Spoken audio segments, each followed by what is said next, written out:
Hey, what's up?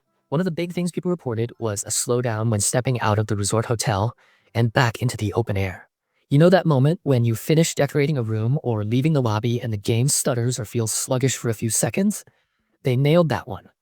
The patch specifically addresses the slowdown that could happen after exiting the island hotel to an outdoor area, so transitions should feel smoother and more immediate now. That's a small quality of life fix, but a really noticeable one if you'd experienced it. Another fix that's going to make organizers breathe easy involves Resetti's reset service.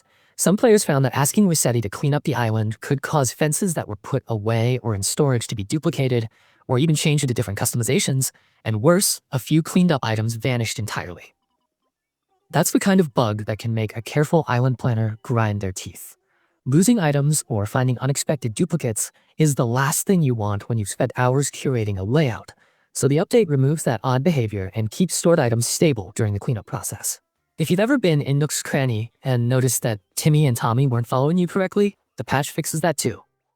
They sometimes stopped following the player inside the shop, which made the shop feel a touch less alive and could interfere with certain shop interactions. This update ensures they behave as expected while you browse the shelves or awkwardly fumble with a high-value purchase. Rocks behaving weirdly was another one. Players reported items popping out of a rock before the shovel actually made contact, and which is a little jarring when you're rhythmically mining and expecting precise timing. The team resolved that, so items will now pop out at the correct moment when the shovel hits. It's the kind of microfix that keeps the game feeling tactile and predictable. There were also fixes to make sure home renovation and relocation options remain available after visiting a slumber island with another player. Previously, some players found those options temporarily unavailable after co-op island sessions, which could be frustrating if you plan to jump straight into a remodel after returning home.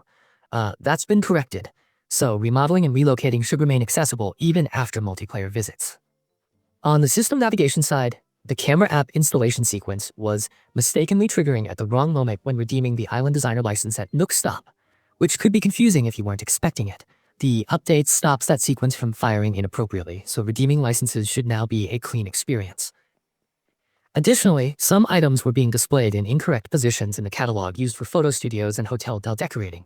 Not game-breaking, but definitely annoying if you're trying to place things precisely or preview a scene, and those display positioning errors have been corrected. Along with these, the patch includes other adjustments and corrections aimed at improving the gameplay experience overall. For folks playing on the newer Nintendo Switch 2, there are a couple of platform-specific tweaks as well. Clouds near the horizon could appear misaligned outdoors on the island, causing parts of the sky to show unnaturally, and that visual glitch has been fixed, so skies read correctly again. They also adjusted the controller vibration intensity on the Switch 2 to match the level players are used to on the original Switch, so haptic feedback should feel familiar and not overly strong or weak in the moments that matter. Tiny visual and tactile details like these really add up when you're trying to keep the island atmosphere consistent across hardware.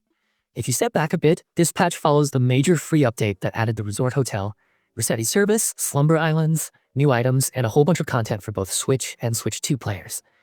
That larger content update reshaped a few systems and introduced new interaction points, so a follow-up stability patch like this is par for the course. It irons out the wrinkles that pop up when lots of new systems interact in unexpected ways.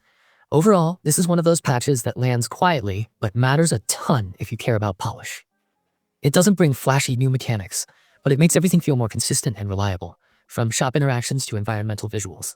If you've been running into any of these issues, slow transitions leaving the hotel, Resetti duplicating fences, Timmy and Tommy glitching out, odd rock behavior, remodeling access problems after slumber island trips, the camera install animation popping up at the wrong time, misaligned catalog items, horizon cloud weirdness, or mismatched vibration on Switch 2.